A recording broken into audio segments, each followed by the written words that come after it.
जय भीम। जय भीम। बहुत बहुत धन्यवाद आप सब लोगों का इस प्यार सम्मान के लिए, क्योंकि बिहार में बहुजन समाज जोड़ो, भाईचारा पैदा करो, ताकतवर बनो, ये यात्रा चल रही है और मैं उसी में शामिल होने के लिए आया था। लेकिन फिर पता लगा कि भाई रवि जी ने अपने गांव में एक सम्मान समारोह रखा है,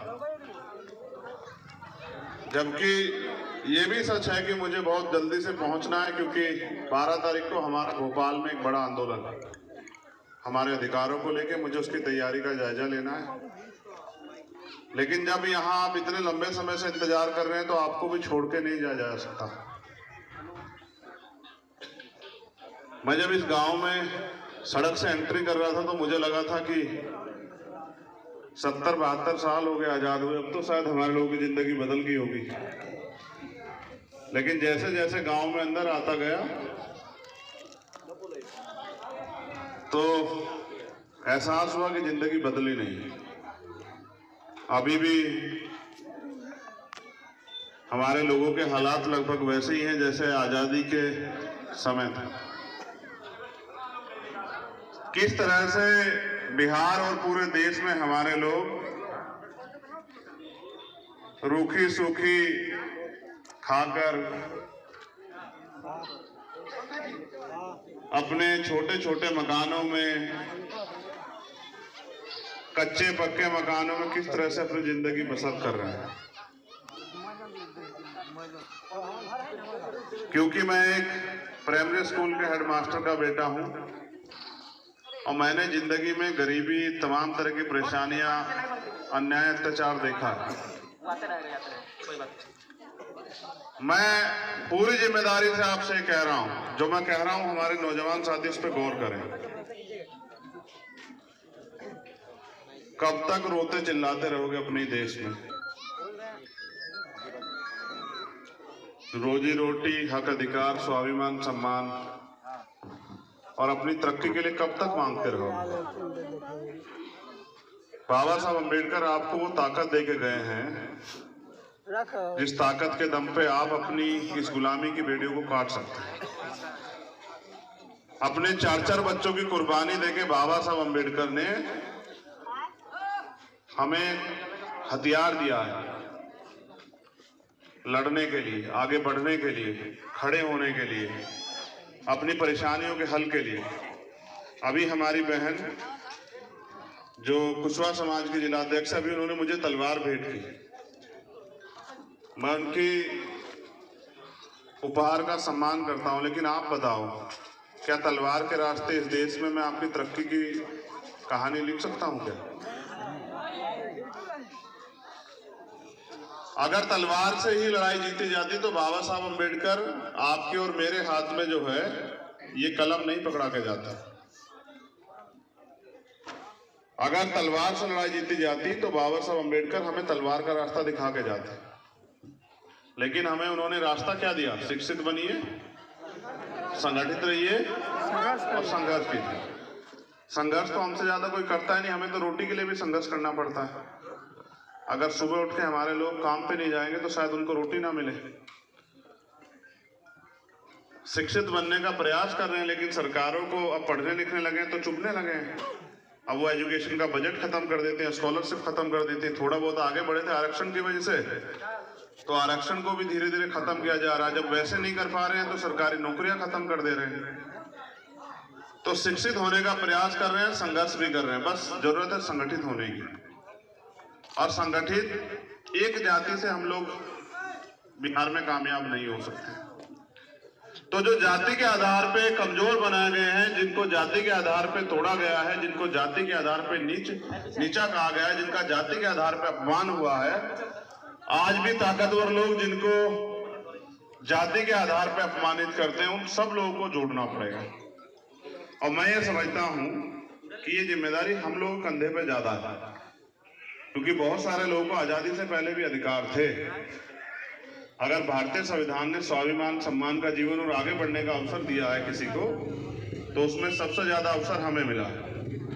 इस देश के दलित, पिछड़े, आदिवासी, जो अन्य धार्मिक अल्पसंख्यक, उनको मैं जब बिहार की तरफ देखता हूं और जो बिहार में अन्याय है, इस तरह के अन्याय, लक्ष्मणपुर बातें और पता नहीं क्या क्या, मैं नहीं कह पा रहा हूं, अपनी जबान से बयान नहीं कर पा रहा हूं। हम यहाँ गाजर मूली नहीं है, हम यहाँ भेड़ बकरी नहीं है, हम भी इंसान हैं, हमें भी स्वाभिमान सम्मान के साथ जीने का अधिकार है। हमारे बच्चों को भी आगे बढ़ने का अधिकार है, हमारे भाइयों को भी राजनीति करने का, कामयाब होने का अधिकार है। लेकिन कुछ लोगों को हमारी कामयाबी देखी नहीं जा रही। देखो मेरी बहनें वहां चढ़ी हुई हैं छतों पे, वहां खड़ी मुझे सुन रही हैं, उधर बहुत दूर तक खड़ी हैं। आप पूरे जोर से जय भीम के नारे लगा रहे हैं, वहां इंतजार कर रहे हैं, मोटरसाइकिल दौड़ा रहे हैं मुझसे मिलने के लिए। आपकी उम्मीदों को तो मैं समझता हूं, लेकिन अगर मैं आपकी उम्मीदों पे खरा नहीं उतर पाया तो ये अच्छा नहीं। मैं आपसे एक वादा करता हूं कि इस लड़ाई को, जो सपना बाबा साहब अम्बेडकर और मान्यवर काशीराम साहब का था, जो सपना सदगुरु रविदास जी महाराज, बाबा चौहरमल, गुरु घासीदास, संत कबीर, गुरु नानक देव जी ने देखा था कि ऐसा भारत बने जहां सबको स्वाभिमान सम्मान का जीवन मिले और आगे बढ़ने के अवसर प्राप्त। उस भारत के सपने को पूरा करने के लिए जो कीमत चुकानी पड़ेगी, उसके लिए हम लोग तैयार हैं। इसी को आगे बढ़ाते हुए हम लोग यहाँ बहुजन समाज जोड़ो, भाईचारा पैदा करो, ताकतवर बनो यात्रा निकाल रहे हैं। जितनी ताकत से आप यहाँ खड़े हैं, कल जब यात्रा आपके यहाँ आएगी, कल आएगी रवि जी यात्रा यहाँ, कल आएगी परसों 12 तारीख को जब यात्रा आएगी, मैं भोपाल में चढ़ाई कर रहा हूँ आपके हक अधिकारों के लिए। यहाँ आप पूरी ताकत से उस यात्रा में शामिल और एहसास कराना कि अब आप अपने पैरों पे खड़ा होना चाहता हूँ। देखो हम अभी निर्भर हैं दूसरे लोगों पे, अगर रोजगार करना है तो दूसरे लोगों पर निर्भर है, खेती किसानी करनी है तो दूसरे लोगों पर निर्भर है, आगे बढ़ना है तो दूसरे लोगों पर निर्भर। हमें ये निर्भरता छोड़ के हमें अपने पैरों पे खड़ा होना पड़ेगा। और हमारे महापुरुषों ने हमें संघर्ष करके रास्ता दिया है। यहाँ के शासन प्रशासन के लोगों से भी मैं कहना चाहता हूँ कि भाई, जब अन्याय अत्याचार कोई ताकतवर व्यक्ति सत्ता के संरक्षण में हमारे लोगों पे करता हो, तो आपकी कलम कमजोर लोगों को न्याय देने के लिए चलनी चाहिए, ना कि ताकतवर लोगों की मदद करने में। क्योंकि ये इस क्षेत्र के, इस प्रखंड के लोग हैं। लोकतंत्र है, लोकतंत्र में जनता जिसके साथ होती है वही ताकतवर होता है। जब हम लोग यहाँ और मेहनत, ये सब लोग जो साथी खड़े नौजवान, जब ये और मेहनत करेंगे तो हम यहाँ और ताकतवर हो जाएंगे। जब हम यहाँ और ताकतवर होंगे तो फिर हमारे लोगों की तरफ आंख उठाने से पहले 1000 बार सोचना पड़ेगा यहाँ लोगों को, ये बात याद रखना आप लोग। लेकिन क्योंकि आपको नौकरियां ही करनी है, तो कोई भी काम ऐसा मत करना जिसके जरिए आपके और हमारा आपसी मतभेद हो जाए। आप अपनी ड्यूटी को पूरी ईमानदारी से निभाओ, क्योंकि हम कमजोर वर्ग के लोग किसी पर अत्याचार नहीं करते। लेकिन भारतीय संविधान हमें न्याय का अधिकार देता है, अंतिम व्यक्ति को भी। अगर हम पे कोई अन्याय करेगा और तब आप उनकी तरफ खड़े होंगे, तो याद रखना कि जिस दिन इस यहाँ का, बिहार का निजाम बदलेगा, जब यहाँ बिहार की सत्ता बदलेगी, तो आपसे भी सामना होगा। मेरी बात को आप अच्छी तरह याद रखना। हम बदला लेने वाले लोग नहीं हैं। हमने इतने जुल्म सहे इस देश में, मार खाई, मुसीबतें सही, भूखे प्यासे रहे, फिर भी हमने इस भारत को ताकतवर बनाने के लिए हर संघर्ष प्रयास किया। जो ताकतवर लोग आप शहरों में देखते हो ना, उनके मकान हम लोग बनाते हैं। जो ताकतवर लोग आज कुर्सी पर बैठे हैं, उनके खेत हम जोतते हैं, उनके घरों में पुताई हम लोग करते हैं, उनके पशु हम पालते हैं। लेकिन क्योंकि यहाँ इंसानों का कर्म का सम्मान नहीं, यहाँ पैसे वालों का सम्मान है, इसलिए हम लोग बेइज्जत होते हैं। लेकिन मैं आपसे निवेदन करता हूँ